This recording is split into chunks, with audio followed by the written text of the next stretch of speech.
A lot of significant stuff happened for the Sonic franchise this year, so I want to make a quick video as a sort of recap. So today I'm going over Sonic's 4 major 2022 releases and ranking them based on their significance. First on the list, Sonic Origins. Don't get me wrong, it's nice to have all the widescreen classic Sonic games on console, but in terms of significance for the franchise, these games have been re-released so many times over the years, and this is like, what, the 3rd time you can buy Sonic 2 on Switch now? It's also the fact that it's just a bit unpolished. I never made a review of Origins when that came out, mostly because I tend to avoid trendy videos like these as much as possible, but I do think the collection's much more harmless than anything. I mean, having Sonic 3 in widescreen is already a great reason to buy this one. I love the addition of the drop dash as well, and the mission mode was kinda neat for like 10 minutes, but it really could have used some more time in the oven. It's not as catastrophic as Colors Ultimate, thankfully, but still a bit of lost potential here. This is also the reason why I'm putting it as the least significant of the year, because you could already pretty easily access all the classic Sonic games on PC way before this came out. I still think it's a pretty decent collection, but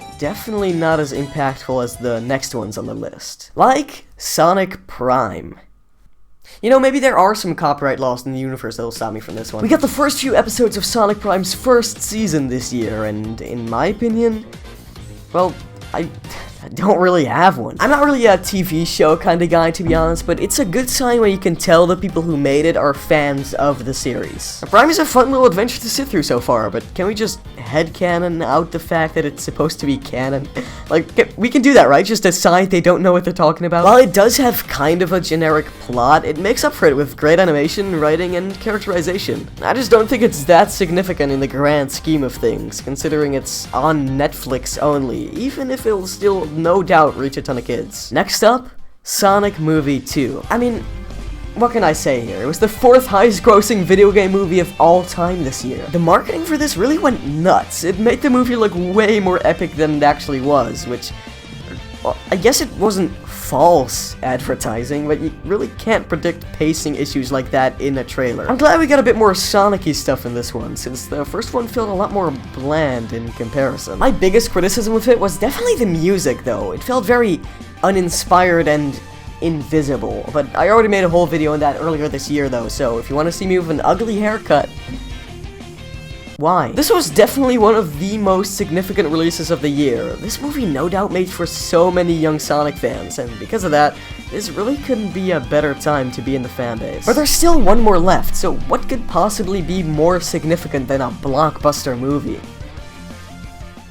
Well, we got a good Sonic game. That's something. I may get some flack for putting this over Sonic Movie 2, but considering Sonic games hadn't been good for over a decade, while both of the movies were pretty similar in quality, I think this game deserves the #1 spot more. Everyone is playing Sonic Frontiers, from teens to kids to fans and even non-fans, which I think is really interesting. It's always a good sign when a game can be enjoyed by both casuals and fans alike. I've seen most people play this game and really enjoy it, and I'm glad to be able to say that as a Sonic fan. For some reason, after Frontiers released, Sonic was everywhere all of a sudden. Not only did Sonic Frontiers have a big impact on the world, but also on future games. It's looking to shape up the future of the franchise, and considering how good Frontiers was, I really can't wait to see what they have in store. Obviously, I'm keeping it brief here for the video, but if you want to see my full thoughts on Sonic Frontiers, I got a full video on the game right here.